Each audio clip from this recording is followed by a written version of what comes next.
Ya, ketemu lagi dengan saya, Cevi, di KNIME dan kode Free Data Science ID ya. Kita akan mencari salah satu salam gitu ya. Jadi biasanya suka ada tagline tuh. Salam apa gitu di para YouTuber. Saya sudah dapat salamnya. Jadi kalau saya adalah di kode Free Data Science, salamnya adalah salam lelaki biasa, sederhana apa adanya. Jadi nanti pembukaannya akan ada seperti itu.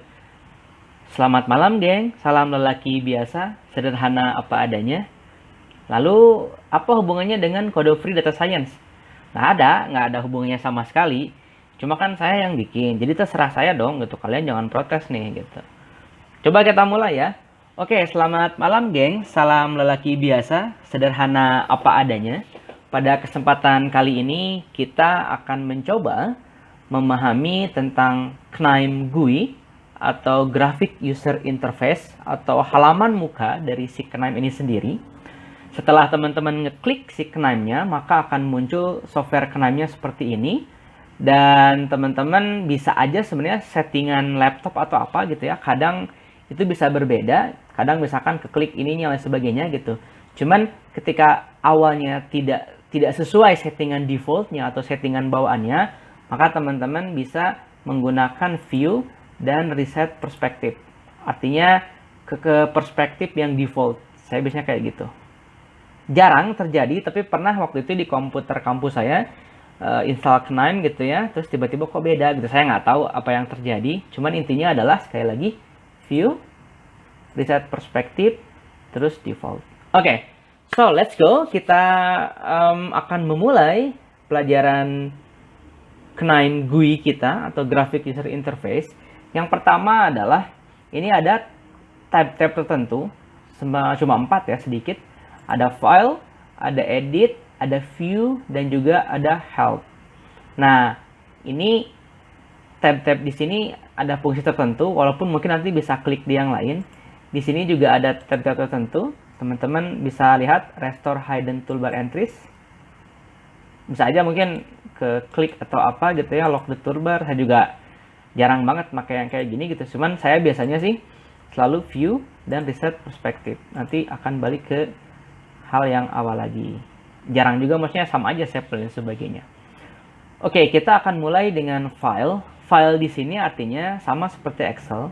Dia ada new, ada save as, ada save all, ada close all, ada recent workflow yang pernah saya buka, ada print, bisa juga di print, ada import KNIME workflow atau export KNIME workflow, export to SVG, ini salah satu data gitu ya, salah satu bentuk data. Ada juga switch workspace, artinya mau di mana sih disimpannya gitu. Nah, kalau saya biasanya default di user CP Herdian terus course workspace, atau bisa juga dirubah dengan mengganti workspace-nya, misalkan pengennya di dia atau apa, cuman saya ribet jadi saya tidak mau diganti-ganti. Saya orangnya setia kok gitu. Saya tidak mau ganti-ganti gitu ya kalau tidak terpaksa. Oke. Dan preferensi ini bisa diklik teman-teman. Ya, ini cuman kayak teman-teman mungkin ya geng bisa coba lah, ini mah cuma settingan-settingan gitu yang kadang saya juga tidak terlalu memakai. Nah, ini install KNIME extension. Kita lewat dulu karena nanti akan ada materi lagi. Ini update KNIME. Sebenarnya dulu bisa di-update KNIME itu dulu gitu ya. Cuman sekarang unfortunately direct update itu not possible. Makanya tinggal balik lagi ke TikTok saya yang nomor 4, install KNIME lagi. Ya, easy lah, sebentar gitu. Terus di sini ada restart, ada exit kalau ada bugs dan sebagainya. Restart ya tidak sempurna ya. KNIME itu tidak sempurna, manusia tidak sempurna, saya juga tidak sempurna gitu ya. Yang sempurna hanyalah ketidaksempurnaan. Apa sih gitu. Nah, ada beberapa teman kita dulu yang ngebuka Excel lewat file gitu, karena biasanya di Excel file import gitu ya, Excel gitu. Tapi nggak bisa. Ini hanya khusus untuk KNIME gitu. Nah, jadi ini hanya khusus untuk yang pas gitu. Softwarenya KNIME, ya datanya juga harus KNIME dong gitu. Dan nanti nama data si KNIME itu adalah KNWF, KNIME Workflow gitu. Tapi itu juga nggak terlalu penting karena dia akan otomatis Setelah itu kita akan edit. Ini edit juga ya undo, redo, cut, copy paste gitu-gitu. Nah, view ini juga ada konsol, ada apalah gitu ya, yang deskripsi, ada other, ada apa gitu. Cuman saya lebih seneng itu balik kepada basic. Saya paling senang balik kepada default. Kenapa? Karena saya percaya bahwa seseorang membuat sesuatu itu pasti dia serius. Dan keseriusan dia itu dibuktikan dengan default setting dia gitu. Walaupun mungkin bisa mempermudah dengan settingan lain gitu. Misalkan saya emang nggak mau ada konsol dan sebagainya. View di reset lagi, terus ini help, ada help content, teman-teman bisa klik gitu ya, atau install new software atau dokumentasi atau cheat sheet. Di sini ada select cheat sheetnya from list atau apalah gitu ya. So itu tentang file, edit, view sama help. Kalau ini ada button-button tertentu, ada new, sini ada notes tertentu, kita tidak bahas dulu di sana. So yang mau saya bahas adalah sebenarnya yang pertama itu ada toolbar di sini. Di sini ada file, edit, view, help, ada tools-tools tertentu yang itu pun berbau gimmick lah ya, berbau make up gitu. Jadi hanya minornya, tidak utamanya gitu kan. Yang paling penting kan kita utamanya apa sih gitu. Nah, yang utamanya dalam Knime itu ada beberapa.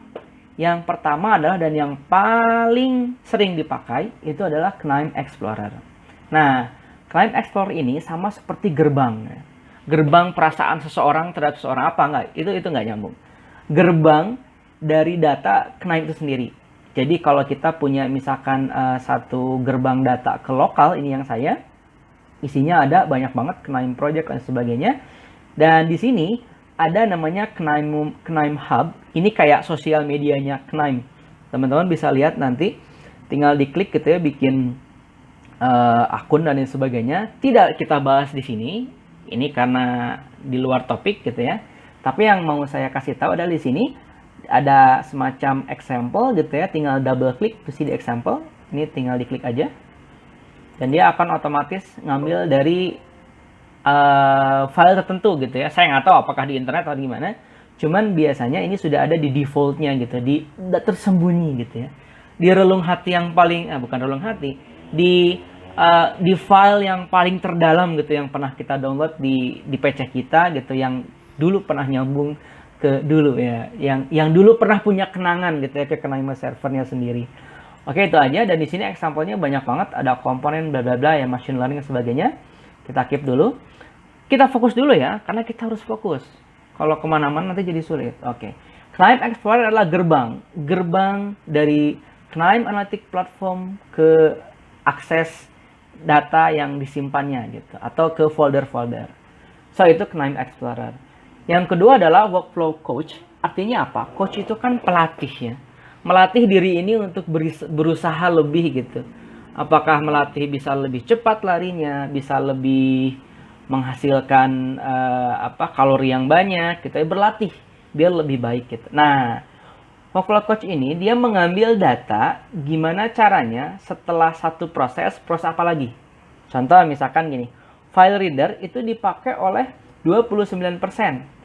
Artinya 29% dari komunitas itu pertama-tama tuh pasti file reader dulu. Iyalah, baca data dulu kan gitu. Nah, biasanya setelah 29% ini akan ada CSV reader atau comma separate value. Oh, artinya sebenarnya yang paling banyak dibaca oleh si tabel ini secara statistik pelatih adalah si CSV reader. Itu tentang Workflow Coach. Dan sekarang kita masuk ke hal yang penting lainnya gitu ya. Yang ketiga yaitu Node Repository. Nah, ini dia.